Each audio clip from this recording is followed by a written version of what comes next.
Dobar dan i dobrodošli na Zoom kaficu organizaciji Centra za razvoj karijere Univerziteta u Beogradu. Moje ime je Bojana i ja radim u centru.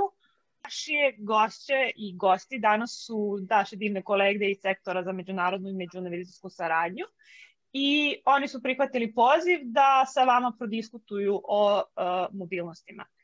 Ljubica Dimitrijević ima višegodišnje iskustvo u sprovođenju različitih programa razmene, mobilnosti u okviru projekata EU, a posebno kad je u pitanju saradnja sa Amerikom, Kinom i Japanom. I kolega Nikola Savić je stipendista Nemačke vlade i takođe ima dugogodišnje iskustvo u međunarodnoj saradnji. Ako imate bilo koje pitanje, slobodno postavite u chatu, možete postavljati tokom našeg razgovora. Mi ćemo ostaviti nekih 15-20 minuta na kraju da odgovorimo na najveći broj pitanja na koje možemo. Za sva dalja pitanja, ukoliko ne budemo mogli da vam damo odgovor, možete kontaktirati kolege ili nas mailom ili telefonom. Sad, ako nas pratite preko Facebook live-a, tu isto imate mogućnost da postavite pitanja. Koleginica Mara će pratiti i ta pitanja ćemo takođe postaviti našim gostima. I na kraju ćemo vas zamoliti da popunite jednu evaluaciju koju ćemo podeliti u chatu, kako bi mi mogli da ocenite nas i da nam date eventualno neke primedbe ili komentare, sugestije kako bi to mogli da uradimo bolje ili pak koga bi još mogli da ugostimo i o čemu da pričamo. Eto, toliko od mene za početak. Sad ću da pozovem Ljubicu i da je pitam na prvo jedno opšte onako pitanje, da je počela bi sa time šta podrazumeva mobilnost studenta. Izvoli, Ljubice. Hvala ti. Dobar dan svima. Drago nam je, ako smem za početak da kažem, drago nam je što učestvujemo u ovom formatu. S obzirom na tekuće epidemiološke uslove i situaciju, a opet postoji mogućnost da ipak dopremo do velikog broja studenta, jer vidim da su prijave bile zaista stigle u jako velikom broju. Znači, pitanje je bilo šta podrazumeva mobilnost. Mobilnost podrazumeva pohađanje dela studijskog programa koji ste upisali na Univerzitetu u Beogradu. Deo tog studijskog programa možete da pohađate u inostranstvu u trajanju od minimum 3 meseca za studente doktorskih studija, odnosno minimum 1 semestar za studente osnovnih i master studija, uz mogućnost da se to produži do maksimalno godinu dana. Univerzitet u Beogradu već dugi niz godina učestvuje u ovim programima razmene i trenutno su nam najaktuelniji programi razmene u okviru programa Erasmus Plus sa zemljama unutar Evropske unije i zemljama van Evropske unije kroz dve različite ključne akcije. Ključna akcija 103 koja nas povezuje sa zemljama Evropske unije i ključna akcija 107 koja nas povezuje sa partnerskim zemljama van Evropske unije kao što su recimo Amerika, Rusija, Kina, Japan, Bliski istok, znači sve gde Evropska unija nalazi odgovarajuću podršku da se ta međunarodna saradnja ostvari. Sada, mi trenutno u toku imamo raspisan poziv za prijavu za mobilnost preko univerzitetske platforme koja se zove Mobion. Pretpostavljam i nadam se da je većina vas čula za tu platformu, jer mi tu objavljujemo pozive sa trenutno dogovorena partnerstva sa partnerima iz inostranstva, potpisane sporazume i one mobilnosti koje trenutno imamo ugovorene za realizaciju u okviru ovih saradnji. Trenutno otvoren poziv je, otvoren je 8. februara i prvi konkursni rok se zatvara 22. marta, znači sada već u ponedeljak. Tako da tu smo upravo sada da odgovorimo na neka pitanja koja mogu da se odgovore, a da vi možete naravno kasnije da se prijavite već do ponedeljka. Hvala ti Ljubice. Sad bi prešla malo na Nikolu i pitala ga šta je opšte preduslov za dobijanje stipendija i šta, na primjer, pokriva, koje troškove pokriva stipendija za početak, eto to, neke isto opšte informacije o tome kako da studenti, da kažeš, ko u stvari može, ajde da kažemo da aplicira, ako ne. Ovako, dobar dan svima i sa moje strane. Znači, ono kako ja obično volim da počnem prezentaciju jeste da se mi bavimo studentima koji studiraju na nekom od fakulteta univerziteta u Beogradu i koji žele da odu da provedu određeno vreme u inostranstvu. Znači, ukoliko vi završavate studije i tražite neke doktorske studije u inostranstvu ili tražite master studije u inostranstvu koje želite da završite, onda mi nismo prava adresa. Prosto u tom slučaju vi morate da tražite stipendije ili kod stranih vlada koje daju te stipendije ili kod organizacija ili na samim univerzitetima koji imaju svoj budžet za tako nešto. Znači, ono čime se mi bavimo, i ako ste vi student univerziteta u Beogradu, hipotetički pravnog fakulteta, i neka ste 4. godina i želeli biste jedan semestar ili celu godinu, kao što je Ljubica rekla pre par minuta, da provedete u inostranstvu, onda smo mi prava adresa za vas.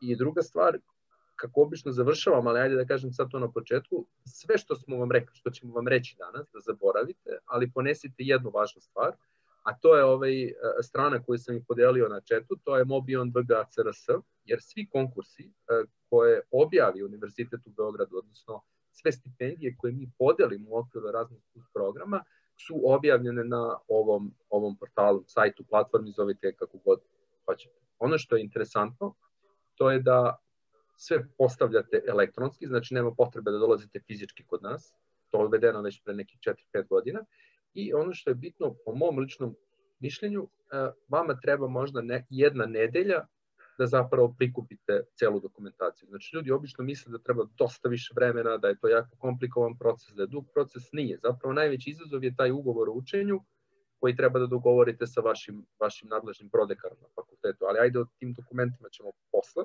Se vratim samo još na ovo tvoje pitanje, šta stipendije pokriva? Pa stipendije Evropske unije ne daju se na taj način, u smislu da vam neko pokrije smeštaj, hranu i da vam avionsku kartu. Ne, nego oni vam daju 520 evra mesečno i ukoliko, u stvari Evropska unija preko Univerziteta u Beogradu vam daje tu količinu sredstava i vi ukoliko dokažete da ste iz socijalno ugrožene kategorije, u smislu da imate platu u vašoj porodici iznad nekog proseka koji je tamo negde zacrtan, dobijete još 200 evra. Znači vi ukupno možete da dobijete 720 evra mesečno i sa tim novcem vi raspolažete tokom studija u inostranstvu. Onoliko meseci koliko ste u inostranstvu, to 720 evra, ukoliko recimo prekinete pa ne ostanete ceo mesec, nego ostanete 20 dana, u tom smislu vam se stipendija skrati za određenu količinu novca i u principu ako odete na stažiranje je isto 500, odnosno internship 520 evra plus 100 evra zato što idete na stažiranje, ali u tom slučaju nemate pravo na ovih 200 evra što sam malo prepomenuo. I to je, ja mislim, ili obrnuto, da, možete tražiti 720, a da ne tražite ovih 100 dodatnih, mislim, kako vama više odgovara.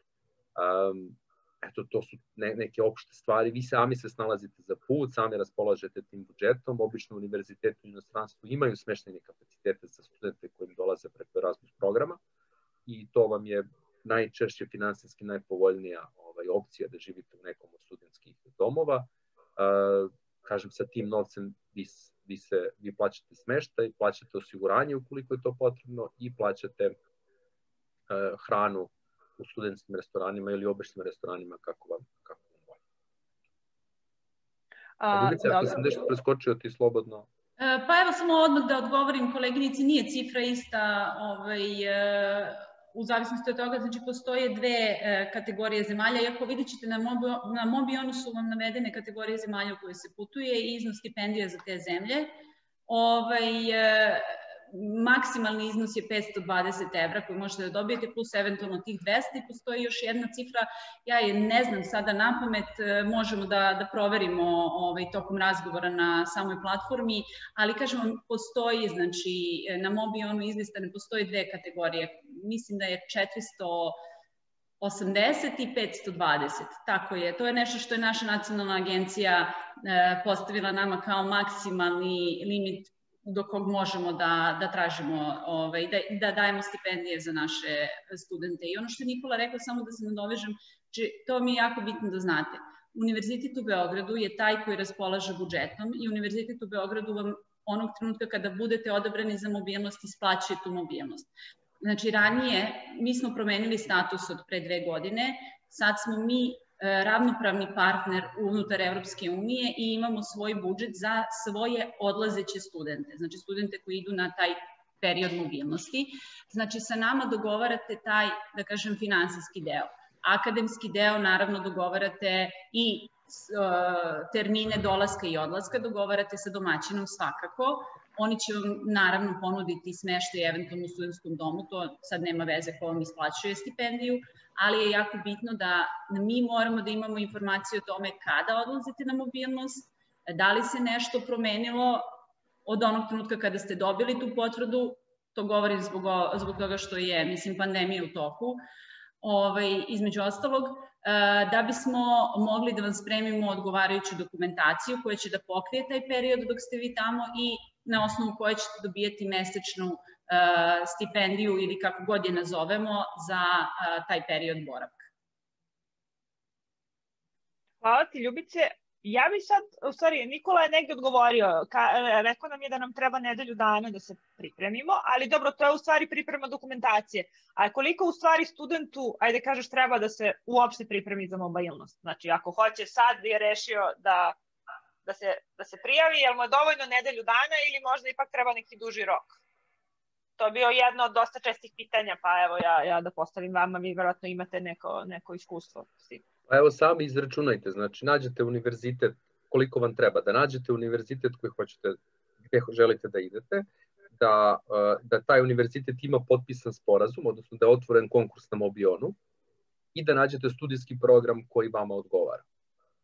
Uskladite odnosno pogledate kako izgleda studijski program na partnerskom univerzitetu, porazgovarate sa prodekanom na fakultetu u smislu da uskladite taj ugovor o učenju i kada se on potpiše, vi ste zapravo završili 90% stvari. Pored toga treba vam vaš CV ili biografija, treba vam skeniran pasoš, što vam je verovatno 2 minuta posla, treba vam neko motivaciono pismo, znači zašto baš vi želite da idete na tačno određen univerzitet, da dobijete preporuku od profesora i generalno... Transkript ocena, znači prepis ocena šta ste položili na fakultetu. Neki fakulteti već izdaju na engleskom jeziku, u slučaju da vam se izda na srpskom, znači morate kod sudskog tumača da vam to prevede, to opet traje, kažem, 1 dan, i ukoliko imate diplome, znači ukoliko ste master student ili student doktorskih studija, pa imate završene osnovne i master studije, onda morate te 2 diplome da prevedete na engleski jezik. I u principu i skeniran indeks i fotografije. Ali kažem, znači, mislim da većinu stvari zapravo već imate, treba samo malo da prilagodite i najveći je zapravo problem to. Ajde, kad sam već uzeo pravni fakultet u Univerzitetu u Beogradu, znači vi želite da idete u Italiju, vidite da postoji razmena sa Univerzitetom Lumsa u Rimu, odete tamo, vidite kako izgleda njihov studijski program, koliko se njihov studijski program poklapa sa vašim, odete kod prodekana koji je ECTS koordinator u vašem slučaju, to je profesorka Jelena Lepetić, razgovarate sa njom vezano za vaš ugovor o učenju, kada ga dogovorite, on se potpiše, zavede u studentskoj službi i generalno to vam je to, onda prikupite samo ove ostale stvari koje sam sada naveo. Moja lična procena je, znači ako možete da nađete preporuku na fakultetu u roku od 7 dana i ako možete da dogovorite ugovor o učenju sa prodekanom fakulteta, stvarno mislim da vam više od 7 dana nije potrebno. I sad ovde se ređaju neka pitanja, ja ne znam, ćemo da odgovaramo na ova pitanja ili ćemo da pričamo. Pa evo, ja bih predložila još ipak da pređemo neke opšte momente i naravno da ćemo preći na vaša konkretna pitanja, ali da se malo, da ne izgubimo nit, ja bih još se držala tih nekih opštih i onda bi na kraju prešla na... Vi slobodno postavljate pitanja. Na primjer, bi takođe htela da vas pitam koje su neke najčešće greške koje ste vi uočili da kandidati prave u svojim prijavama? I tokom same mobilnosti, ako uopšte u tom imamo uvid. Mislim, evo ja ću pa nek se niko na on doveže, ja ne mogu da kažem da postoje greške, znači samo neispoštovani koraci. Ono što je jako bitno, znači pored dokumentacije koja je prikupljena, taj boravak u inostranstvu mora da bude odobren od matičnog fakulteta. Znači, to je najbitnije. Zato nam je bitan taj ugovor o učenju koji će biti prvo definisan recimo na katedri. Kod nekih fakulteta tako funkcioniše. Znači, katedra zna, ima uvid u to kako izgleda studijski program na određenoj godini studiranja i samim tim ću odgovoriti na jedno od pitanja. Znači, vi samim tim što ste izabrali da budete u inostranstvu u tom periodu i uneli ispite koje ćete da polažete na drugu instituciju u tom periodu, oni će vam biti priznati i zamenjeni ispitima koje bi trebalo da slušate ovde, a nećete biti tu. I to je to čuveno priznavanje bodova. Znači, jedini je preduslov naravno da ih položite tamo, jer ako ih ne položite niste ispunili ono čemu ste se obavezali u svom ugovoru o učenju i ne znam sad da li morate da ponovite godinu ili kako, sad ne bih u to ulazila jer neću da vas plašim unapred, ali je jako bitno da one ispite koje izaberete da slušate u inostranstvu da ih i položite. I samo je bitno znači, da te korake ispoštujete, da dogovorite svoj studijski program u inostranstvu, odnosno deo, izvinjavam se, studijskog programa. Minimum zahteva koji mi tražimo kredita da se ostvare u inostranstvu je 19, znači to je neki minimum, a vaš će vam fakultet reći da li se uklapate u to ili je potrebno više ili možda čak i manje, dok će vam strani partner tražiti da to bude minimum 35 bodova. Znači, pored naših obaveznih 19, morate da ispunite znači, ono koliko je predviđeno po semestru, a to je 30 bodova. Znači, dogovorite još nešto i imajte odgovarajuće potpise na tom ugovoru o učenju, da bi vam se to kasnije, znači, jer ugovor je obavezujući kako za vas, tako i za vaš fakultet, da će vam to što ste prešli, odslušali tamo i dobili transkript ocena po položenim ispitima, biti priznato ovde na vašem matičnom fakultetu. Znači, to je najveća komplikacija, da tako kažem, u pripremi odlaska na mobilnost. Naći odgovarajući studijski program, izabrati odgovarajuće ispite koji mogu biti na onom jeziku za koji ste vi sigurni da možete da pružite odgovarajući sertifikat. Znači, da li je to engleski, da li je to izvorni jezik, recimo za studente sa Filološkog fakulteta koji mogu da prate nastavu na matičnom jeziku zemlje u kojoj idu, da li je to nemački za studente koji idu u Nemačku na osnovne studije gde ne postoji možda neka druga opcija osim nemačkog jezika. To ćete videti u samim uslovima konkursa koje se nalaze, znači generalno svi mi objavljujemo takozvane fact sheets koje nam dostave kolege iz inostranstva, gde se nalaze informacije o tome kada počinje akademska godina, kada se očekuju prijave studenta i oni kursevi koji su preporučeni studentima koji dolaze iz inostranstva. Znači, to već treba da stoji na Mobionu u samoj objavi konkursa, tako da vam to sužava onu pretragu koju biste inače sami radili po sajtovima tih institucija, jer tu su već proverene i utvrđene informacije sa kolegama iz inostranstva i mi pokušavamo, znači, kad god takve informacije imamo, da ih automatski objavimo prilikom samog konkursa, da studenti ne gube vreme da to traže. I sledeći korak je da se to uskladi sa onim delom studijskog programa koji biste slušali ovde, ali ćete ih slušati tamo. Hvala ti, Ljubice, to je baš bilo detaljno, tako da super. Nikola, izvoli. Da, ja imam samo tu jedan komentar, znači najčešće greške su tehničke greške. Zato što neko recimo dostavi, iako tamo piše da je potrebno sve dostaviti na engleskom jeziku, on nama dostavi stvari na srpskom. Šta mi da radimo sa motivacionim pismom ko treba da prosledimo nekom univerzitetu u Španiji, Italiji ili Francuskoj koji je na srpskom jeziku. Znači, to su najčešće greške ili neovereni learning agreement. Znači, student ne ode kod prodekana koji je zadužen za razmenu, ne odobri se taj learning agreement i nakon toga fakultet zapravo neće da podrži kandidaturu tog studenta, makoliko on bio dobar u svom nastojanju da ide u inostranstvo. Znači, ja bih rekao da su tehničke greške prvi problem i drugi problem, studenti obično nađu univerzitet gde bi išli, ne gledajući sa kim mi imamo već potpisan sporazum. Znači, mi se trudimo da potpišemo što je moguće više sporazuma i da pošaljemo što je više moguće studenta. Međutim, prosto neće svi univerziteti sa nama da sarađuju iz raznoraznih razloga. Najčešće oni traže reciprocitet, traže da pošalju određeni broj studenta u Beograd, a opet recimo studenti iz Osla pre žele da idu u Ameriku ili u Britaniju nego da dođu u Srbiju, na primjer. Neki fakulteti prosto nemaju kapacitet da potpisuju nove sporazume i tako dalje i tako dalje i tako dalje. Znači, treba da se fokusirate na ono što je na Mobionu, sa kim vaš fakultet već ima odobren sporazum i onda ste već pola posla uradili. Ako nađete i fakultet i studijski program koji se poklapa sa onim što ste vi radili, ostaje vam samo da se dogovorite sa nadležnim prodekanom kako će izgledati vaš ugovor o učenju. Hvala ti, Nikola. Ja bih pitala još jedno opšte pitanje i onda bi prešla na nešto što mi nismo naveli u našem promo, ali mislim da je jako važno, to su neki momenti vezani za COVID, ali pre toga bih samo pitala šta je potrebno uraditi nakon povratka iz inostranstva? Znači, ne znam, evo, Ljubice. Ovako, znači, tokom Mobion platforma je možda malo opterećena informacijama, ali su sve informacije koje su bitne tu.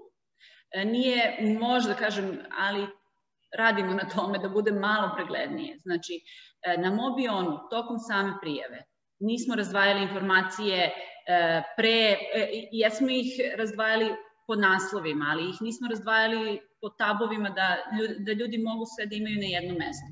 Znači, tačno je i precizno navedeno šta je to bitno, što oni moraju da urade kad se vrate sa mobilnosti, da bi im s jedne strane bio priznat taj period boravka i s druge strane da bi zadovoljili te neke formalne stvari prema univerzitetu kao stipenditoru, da kažem, odnosno nekom kom im isplaćuje novac za odlazak. Ono što je jako bitno je da imaju odgovarajući transkript, da imaju ugovor o učenju koji će da potpiše i druga strana, znači to u ovoj fazi prijave nije potrebno, to će biti potrebno tek kad odu na mobilnost, a mobilnost im bude potvrđena, a mi naravno dostavimo informaciju o tome šta je student naveo u svom ugovoru o učenju. Izmene su naravno moguće i student ima do mesec dana nakon odlaska na mobilnost da unese odgovarajuće izmene u svoj ugovor o učenju i da to ponovo potvrdi sa svojim matičnim fakultetom i sa fakultetom domaćinom.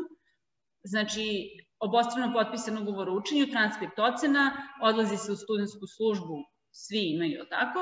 Neko to možda završava na katedri, znači sad ne bih ulazila u konkretne korake, i podnosi zahtev za priznavanje tog dela pređenog studijskog programa u inostranstvu, a što se nas tiče, univerziteta, pored tih skeniranih dokumenta, ova dva dokumenta koje nama treba da dostavi, mora da popuni izveštaj koji dobija, znači, kao informaciju o tome kako je prošla ta mobilnost. Izveštaj inače se traži na nivou Evropske komisije i svi smo obavezi da ga popunimo, svako ko je išao na mobilnost, i nakon toga završava te formalnosti vezane za isplatu poslednje rate, odnosno poslednjeg procentualnog dela same stipendije koju će dobijeti tokom boravka.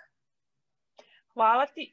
Sad bih prešla na bilo šta što vas zove, možete da nam kažete vezano za situaciju koja je specifična sada u vreme pandemije COVID-a. Znači, jako puno pitanja studentskih, baš jako puno je došlo na tu temu, koja su bila razna. Od toga da nam treba COVID pasoš, iako COVID pasoš još mislim, svi znamo, nije za našu zemlju, nije usvojen, do pitanja za PCR potvrde, do pitanja da li će se mobilnosti odlagati, do pitanja, neke opšte informacije o COVID-u i onda bi eventualno prešla polako na studentska pitanja jer ih ima jako puno. Pa, što se tiče situacije sa koronom, situacija se menja na dnevnom nivou, kao što svi znamo, ali ono što moram da kažem je da mi trenutno imamo kompletiranih 11 mobilnosti, uprkos tome, znači završenih mobilnosti i trenutno je, mislim, oko 50 ljudi koji su na mobilnosti. Tako da se mobilnosti dešavaju i mnoge zemlje, bez obzira na samu situaciju, izuzimaju studentsku mobilnost jer je ona ipak, da kažem, dugotrajnija i student onda može da dozvoli sebi onaj period karantina koje neke zemlje još uvek zahtevaju da provede, znači, u karantinu. Mislim da čak, nemojte da me držite za reč, ali to se da proveriti i možda Nikola zna, mislim da čak ako ima student obavezu karantina i mora ranije da ode na mobilnost, da mu je i taj period boravka pokriven stipendijom. I mislim da nam je to dozvolila Nacionalna agencija i da je to moguće. Ono što je jako bitno da naglasim je da morate da pratite smernice koje vam daju onog trenutka kad ste prihvaćeni na mobilnost, a idete u ovim uslovima, smernice koje vam daju univerzitet domaćin. Da pratite linkove koje ste od njih dobili ka da li zdravstvenim nadležima u zdravstvu, da li nadležima u Ministarstvu spoljnih poslova ili gde već, da li će biti potrebno, mislim, čak i ako mi ne budemo mogli da uđemo u neku zemlju zato što smo primili Sinopharm vakcinu, sumnjam da nam neće dozvoliti na osnovu PCR testa. Mislim, i do sada je to bilo moguće, jer ovih 50 studenta je otišlo pre možda nego što su vakcine krenule da se daju i mislim nije ni bilo priče o pasošima, COVID pasošima. Tako da mobilnost se odvija otežano, ali se odvija, ali se situacija menja.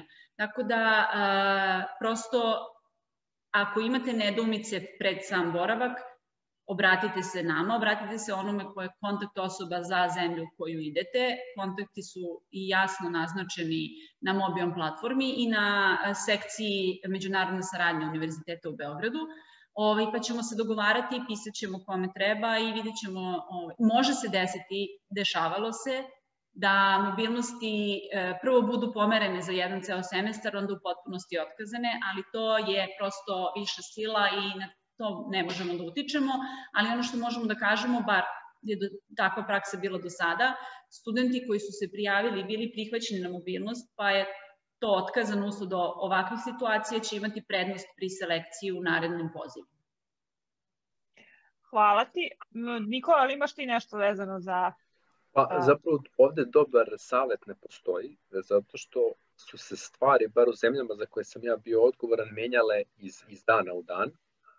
I bilo je tu dosta onako izazovnih situacija, pošto smo mi imali studente i u martu prošle godine kad je izbila pandemija širom Evrope i imao sam masu njih u Italiji, to je bio stvarno ovako jedan veliki izazov, ali sve se super završilo. Ono što bih ja mogao da vam kažem, to je ako mi tražite savjet, vi konkurišite. Znači šta će biti na jesen ili na proleće sledeće godine, to niko već ne može znati sa ovom pandemijom. Tako da vi svakako konkurišite, pa ako dobijete, vi onda možete eventualno i da odustanete od stipendije u poslednjem trenutku ukoliko vidite da vam to ne odgovara ili da se osjećate prosto nesigurno da idete. Ja sam odgovarao ovde na neka pitanja. Samo nam javite na vreme da znam. Da, ja sam odgovarao ovde na neka pitanja, da sam čekao, tako da je to. Vidim, ja ću sad da počnem ovako, pošto jako puno imam pitanja, pa da vidim, znači... Inače, dok ti gledaš, ako smijem da kažem, videla sam i ja jedno pitanje, mi od kad smo postali programska zemlja, uskladili smo svoje pozive tako, znači da idu 2 puta godišnje. Sada ovaj period proleća je prijava za jesenji semestar, a onda krajem godine ide prijava za prolećni semestar za odlazak na mobilnost i to će se menjati samo u jako retkim situacijama pod uslovom da nam se dozvoli neki veći rastegljiviji rok za nominovanje kandidata. Jer ono što je jako bitno da se zna je da smo mi uslovljeni nominacijom, odnosno najavom svojih studenta stranoj instituciji koja ima određene rokove za to. Tako da smo mi svoje pozive uskladili i ostavljajući studentima dovoljno vremena naravno da se prijave, a i činjenicom da je nekad potrebno i po 2-3 meseca student dobije, preterala sam mesec ili malo duže, da student dobije povratnu informaciju o tome da li je uopšte primljen na mobilnost.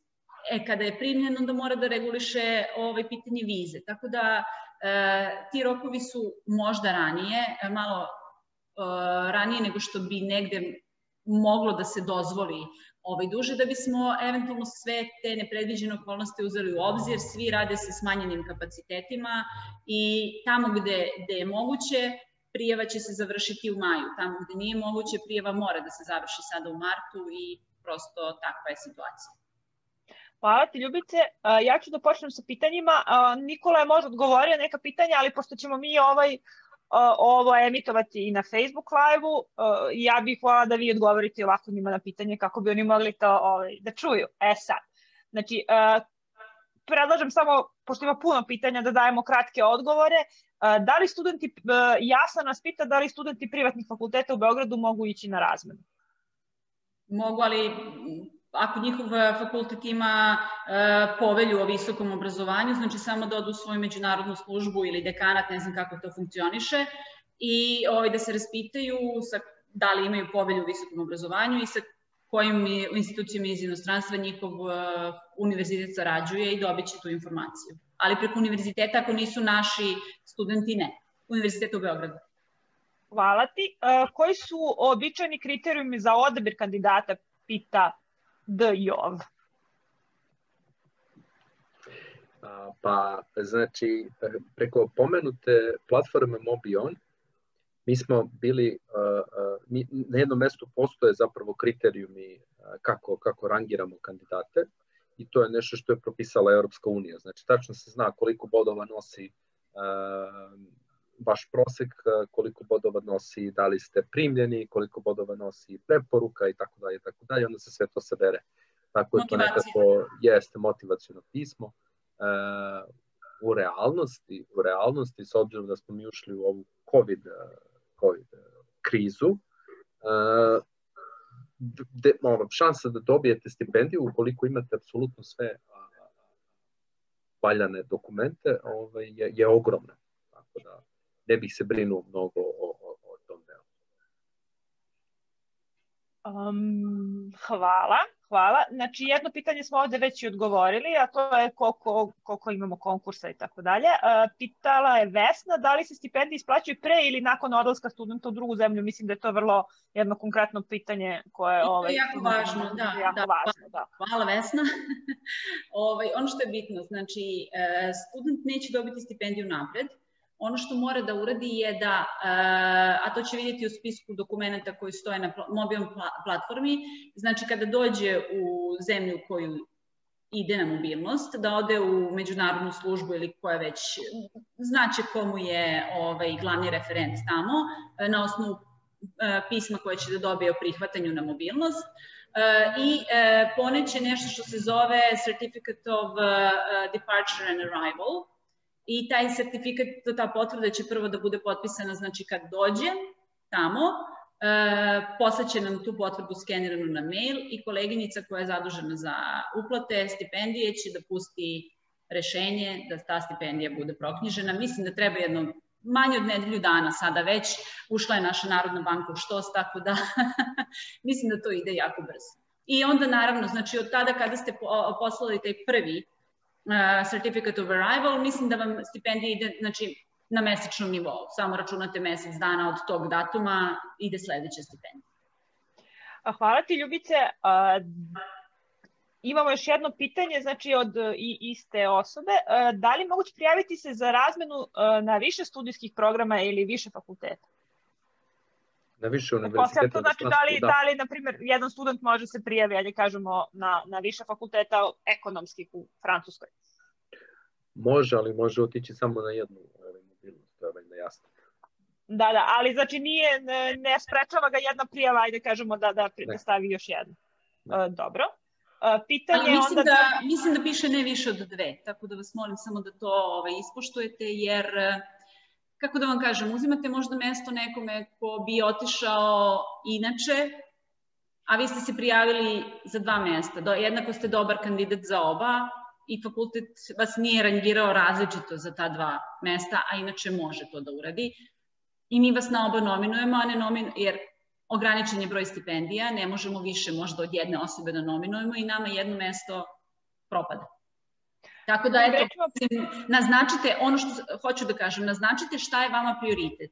Kada naznačite šta je vama prioritet, onda će vas fakultet tako i nominovati, a onda ćemo mi znati kako dalje da postupimo.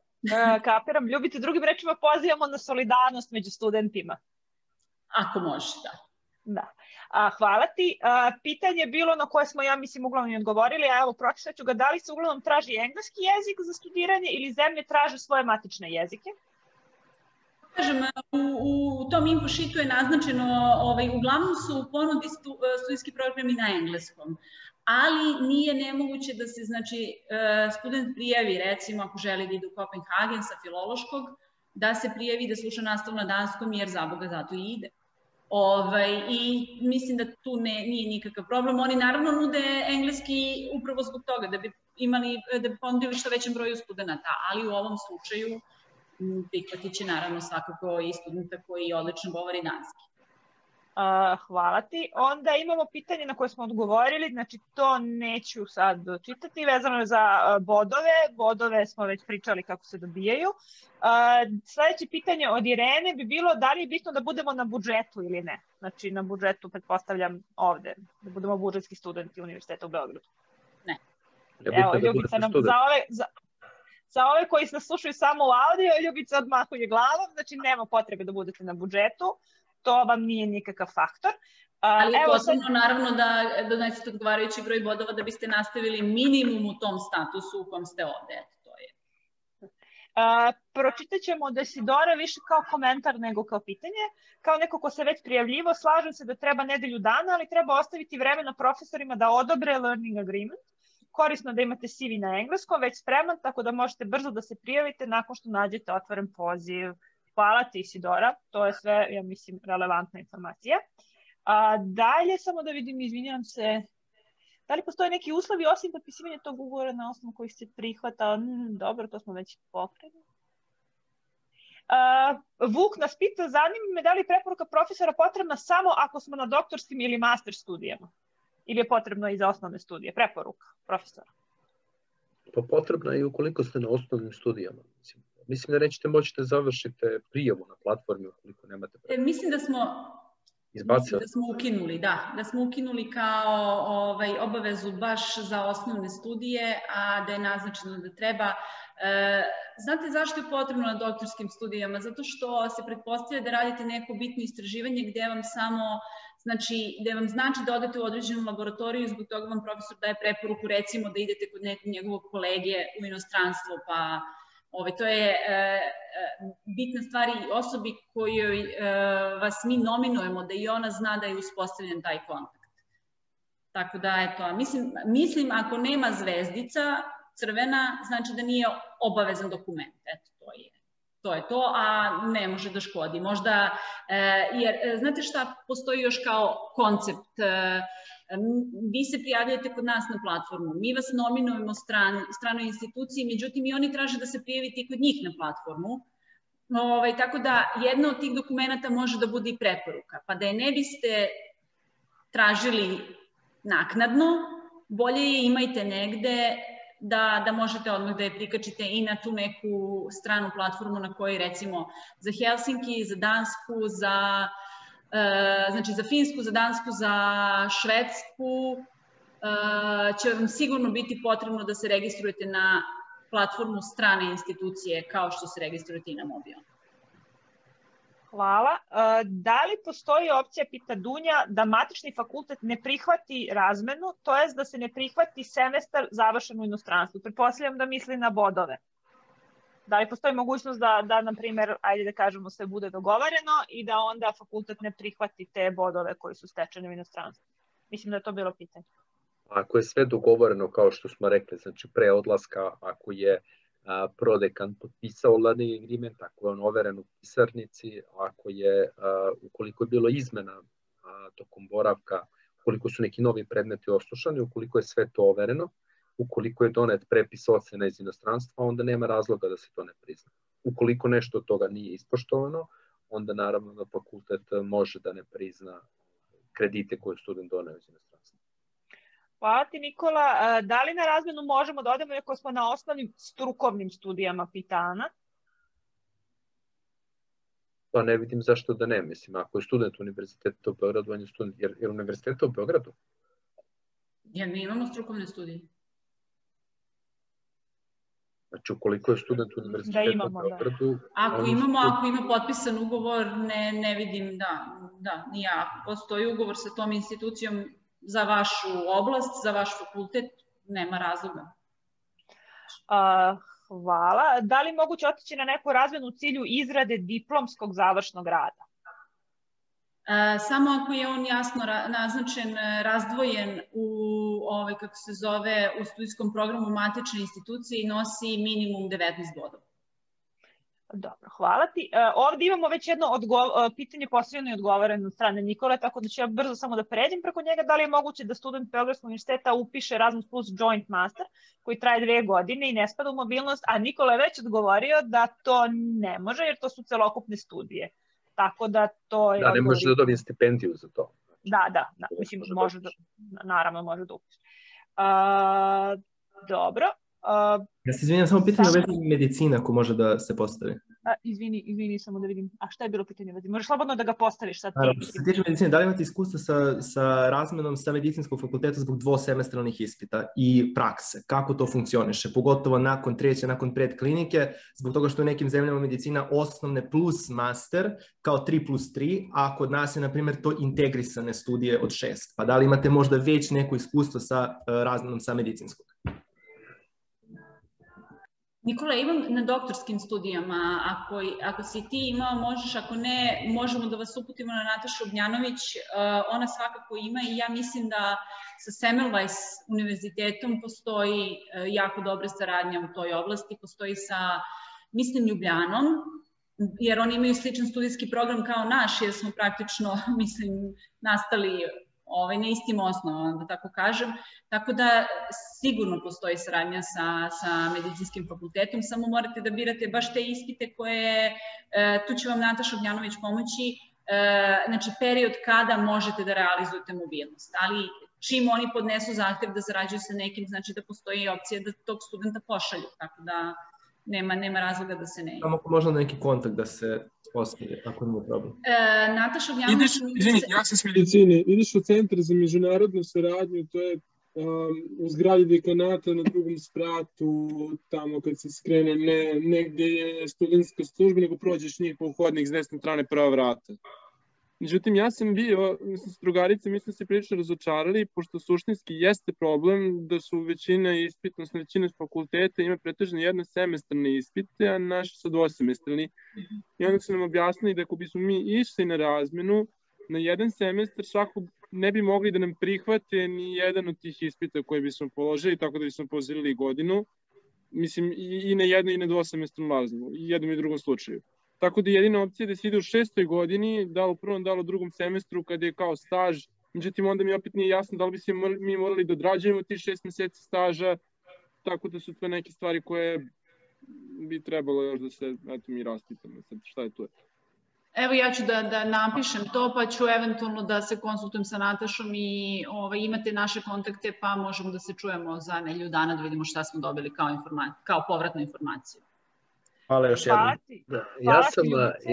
Ja sam imao slučaj slanja studenta medicinskog fakulteta u Italiju na Federico II u Napolju i bilo je dosta problema u vezi sa tim, baš zbog ovog learning agreementa i probili smo bili sve rokove oko usklađivanja studijskih programa i na kraju su, ja mislim, studenti možda odustali i bio neki problem na kraju ispao, ali proces je trajao duže nego inače, ali generalno na kraju smo došli do toga da je bilo moguće da idu studenti na Federico II u Napolju.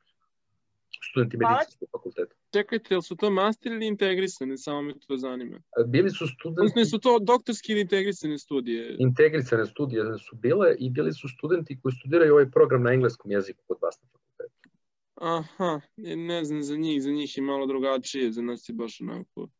A ima još jedan pitanje kad smo kod toga već, pošto ja sam sad primetio da se nudi neki letnji kursevi, međutim, oni isto nose neke ECTS bodove, odnosno donekle se oni, ako sam shvatio, računaju kao razmjeni. Na koje letnje kursevi? I onda mi nije jasno kako se opet to tretira od strane nekih fakulteta, pre svega naše, koji imaju malo komplikovaniju nastavu i organizaciju nastave. Letnji kursevi se računaju kao informacije koje će ići u dodatak diplomu. Aha, dobro, hvala. Dobro, hvala. Ja bih sad nastavila sa ovim pitanjima. Imamo jako puno pitanja, mislim, a sigurno da ćemo baš stići sve da pređemo. Anđeli ću ja da odgovorim. Znači, nećemo, nažalost, imati vremena da ponavljamo ono što smo već rekli, ali te pozivam da pogledaš, znači snimak ćemo imati, tako da možeš da pogledaš sve što smo pričali na početku i na Facebooku i kasnije na YouTube kanalu Centra za razvoj karijere. Takođe pričali smo s kolegama, link kao ovom događaju malo editovanom ćemo staviti na Mobion, tako da ćete imati priliku da saslušate ponovo. Ako ima nekih neraživšenih momenta da niste čuli da ste ispali sa konekcijom ili nešto, znači imat ćete mogućnost ponovo da čujete. Dalje, znači, da li postoji osoba na matičnom fakultetu sa kojom možemo proveriti da li se kursevi poklapaju i da li će ispiti biti priznati kada se vratimo? Znači, u stvari, koja je osoba sa kojom možemo da proverimo te stvari? Ajde. Zavisi s kog ste fakulteta. Vanja, evo pozivam te da kažeš sa kog si fakulteta. Vanja, filozofskog, jel? Da, posebno smer je andragogija i zato je malo komplikovanije jer nema baš svuda taj program ili se zove drugačije ili je u sklopu pedagogije. Baš sam sad gledala, ima u Nemačkoj, u Würzburgu jedan univerzitet koji nudi razmenu, ali piše samo Educational Sciences. Najbolje bi bilo prvo da se konsultujete sa Olgom Marković, koja je neka vrsta referenta za međunarodnu saradnju, a ja koliko znam, svaka katedra na Filozofskom fakultetu, bar je to do skoro bilo, ima svog SPP koordinatora, znači osobu koja je upravo zadužena za taj deo pripreme pred odlazak studenta. Tako da Olga će da vam kaže ko je to konkretno za vašu katedru i onda će dalje da vas uputi kroz te korake kako šta treba da uradite da vam se na kraju taj, kad se dogovorite, ugovor o učenju potpiše. Hvala vam. Nema na čemu. Pitanje je da od Anđele na sajtu za svaku državu skoro na sajtu za svaku državu skoro stoje po 2 jezika, da li se traže oba ili jedan od ta dva, znači? Ili, da. Jedan od ta dva, drugim rečima. Da li ste upućeni sarađujete sa Republikom Turskom i njihovim državnim stipendijama i nešto, YTB? Evo Nikola će reći. Znači, državne stipendije Turske idu preko, pretpostavljam, njihovog ministarstva prosvete, ambasade i tako dalje, znači ne idu preko rektorata univerziteta. Znači, mi nemamo ništa sa odabirom tih kandidata, prikupljanjem dokumentacije i tako dalje. Ako dobijemo neku informaciju tog tipa, mi je objavimo na našem sajtu, ali to onda ne ide preko nas. Da, tu mogu ja da vam odgovorim, znači sve te vrste stipendija koje su stipendije drugih vlada možete naći na sajtu Univerziteta u Beogradu i čak na sajtu Centra za razvoj karijere, to su prosto neke stvari koje ne idu preko naše međunarodne saradnje, obično kontaktirate tu ambasadu ili tako dalje, znači, ali možete pratiti te informacije, mi informacije imamo, ali to su neke opšte informacije. Da li su konkursi koji su trenutno otvoreni jedini koji će biti otvoreni za jesenji semestar? Ako se ugovori potpišu dovoljno brzo, naredni neki koji još čekaju, na primjer, pa da mogu da se uklope u onaj datum 19. april ili 20. maj, svakako će biti novo otvorenih konkursa. Evo ja recimo čekam jedan ugovor, tako da fingers crossed. Da li, kaže, studiram pri rektoratu, pa me zanima da li postoji mogućnost mobilnosti? Pretpostavljam da govorimo o onim našim integrisanim postoji, da. Studijama. Znači, postoji i može kolega da pogleda na Mobionu. Može da pogleda, sad, šta je poenta? Poenta je da moraju ti sporazumi moraju da budu university-wide agreements, tako da je možda bolje da kontaktira mene direktno, pa ćemo da vidimo, jer to su jednako master i doktoranti, pa da vidimo gde postoji opcija za odlazak za ovu kategoriju studenta, ali može.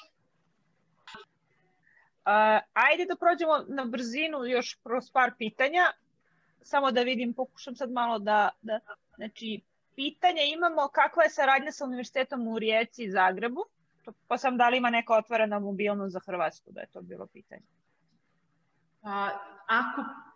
Mislim, postoji saradnja, baš, mislim, ne znam zašto pitate, iz kog razloga, možda nije ugovorena za vaš fakultet, eto, to je, inače saradnja postoji, mislim, možemo da, sad sam ugasila Mobion, ali koliko ja znam, koleginica je vrlo aktivna na tom polju i pogotovo sa Zagrebom, sa Ljubljanom, tu i iz svih mogućih oblasti gde smo mogli da uspostavimo saradnju, mi smo to učinili. Hvala ti. Gde možemo da nađemo dodatne informacije o letnjim kursevima koje ste pomenuli, koji su pomenuti? Ovako, letnji kursevi su...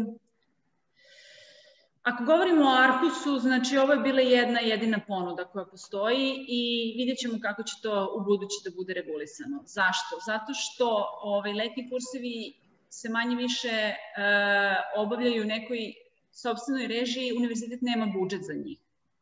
Znači, prosto nismo ih budžetirali. Tako da ovo je ponuda Arhus univerziteta gde oni dozvoljavaju oslobađanje školarine i to samo od školarine i to samo za 3 osobe sa univerzitetom, 3 studenta sa univerziteta u Beogradu.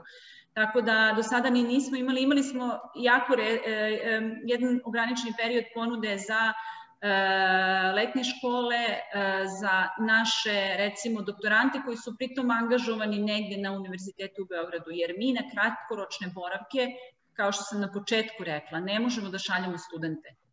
Minimum boravka je 3 meseca i to opet samo za studente doktorskih studija. Svi ovi ostali moraju da idu na minimum semestar. Tako da prosto naša regulativa trenutno ne prepoznaje ove kratkoročne boravke na odgovarajući način, što se nadam da će se promeniti jer će morati uskoro. A za sada, ako idete na letnji program, idete u sopstvenoj režiji pa ćemo vidjeti kako će to dalje da se razvije. Hvala.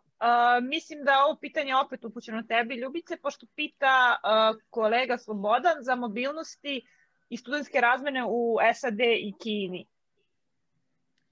Ovako, što se Sjedinjenih država tiče, tu imamo, recimo,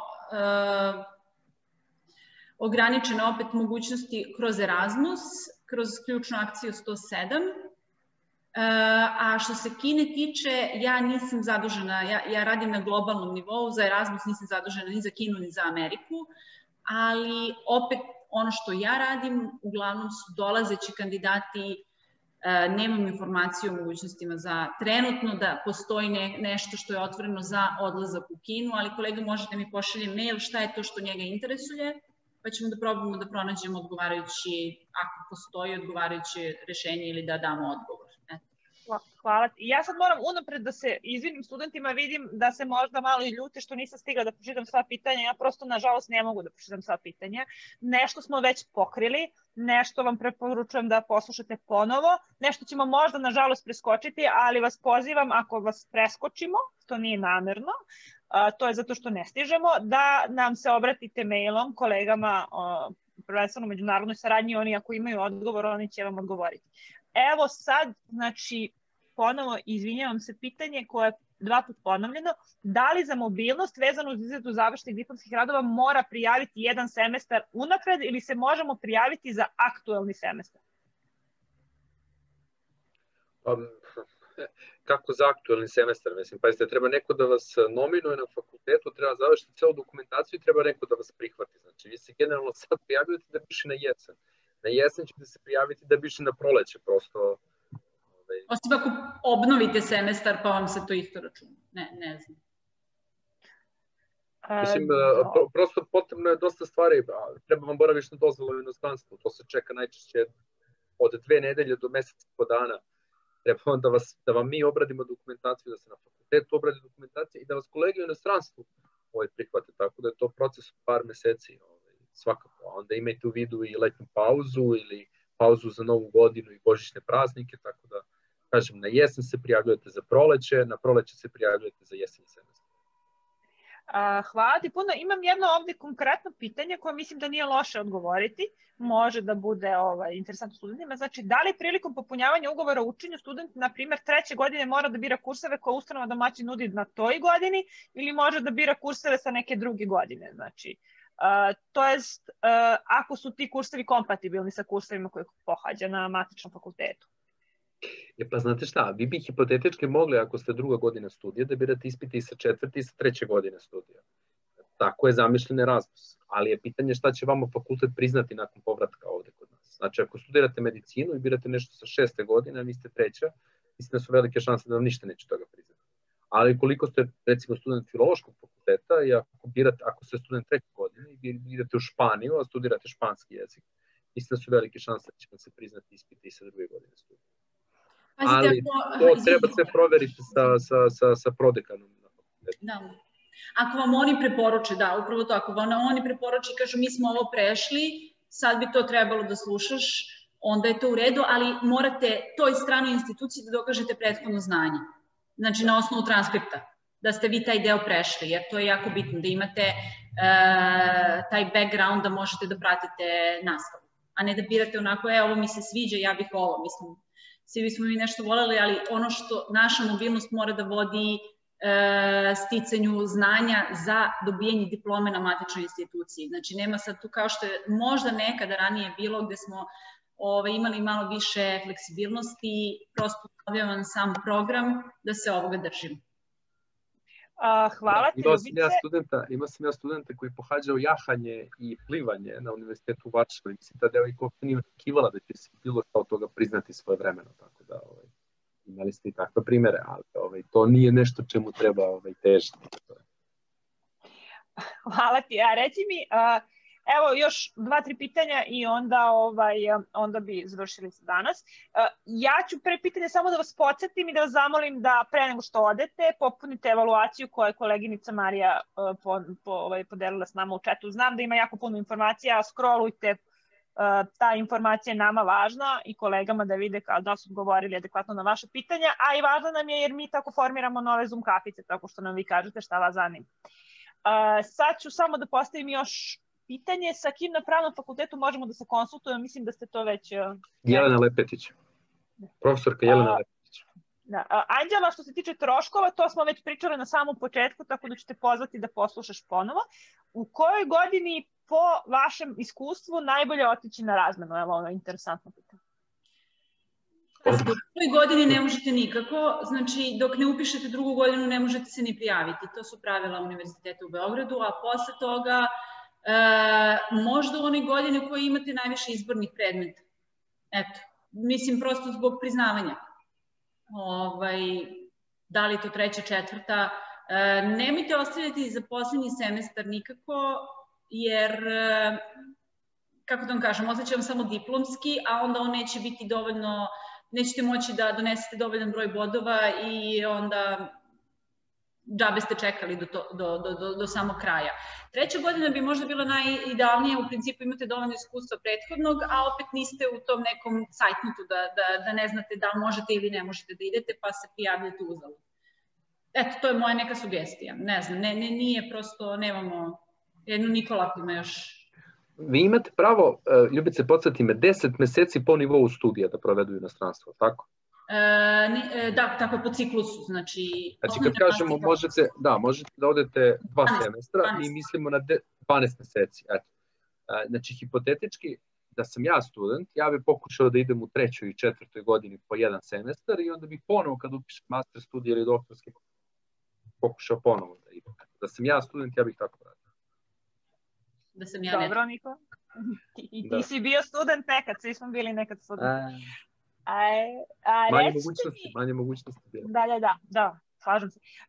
Znači, još pitanje jedno imam za vas i onda ćemo završimo. Znači, da li imate iskustva sa mobilnošću studenta farmaceutskog fakulteta i da li je bilo problema oko priznavanja ispita po povratku? Opet, ovaj fakultet jeste malo specifičan. Pa, ja imam iskustvo sa doktorantima, to je sasvim druga priča, jer oni idu na istraživanje i znaju, već možda sami imaju kontakte ili njihovi mentori imaju kontakte i to je mnogo jednostavnije ugovoriti i dogovoriti. Studenti osnovnih studija prosto nemam, ali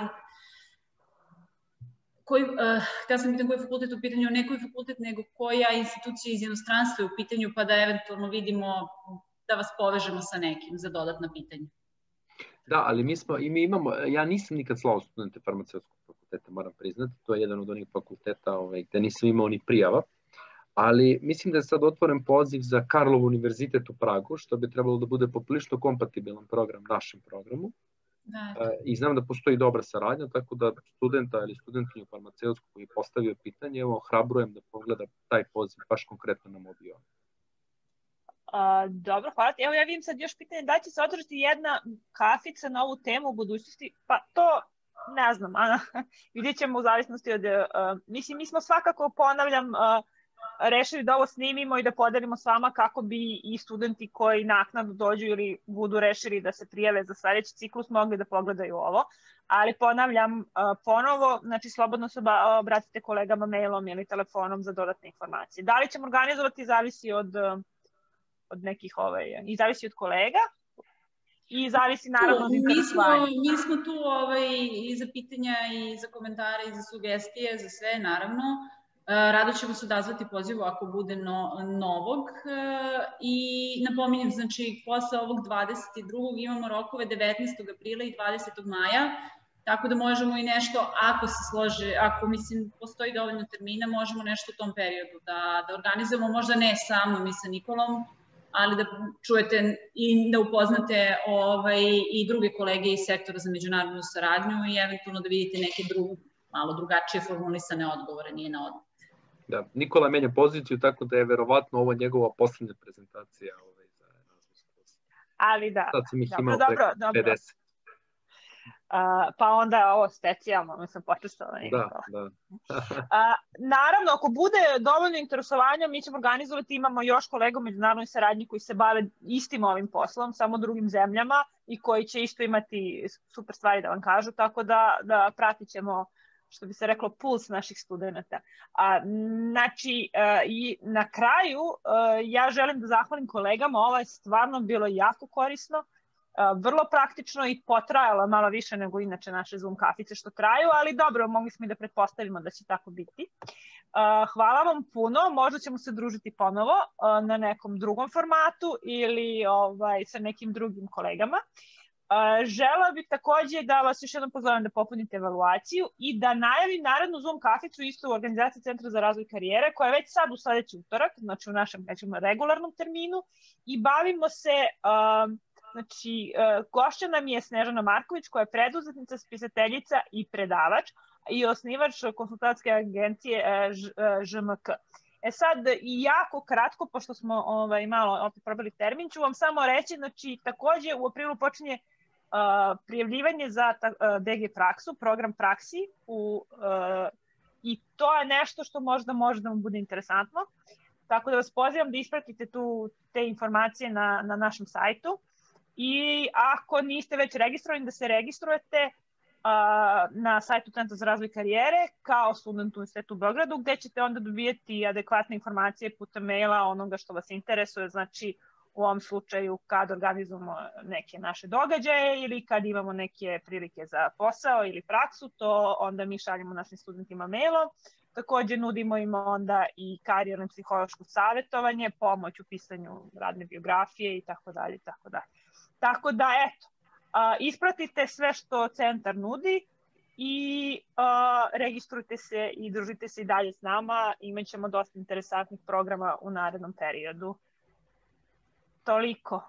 Hvala na pozivu i srećno sa prijavom. Hvala tebi. Hvala puno i tu smo za dodatna pitanja.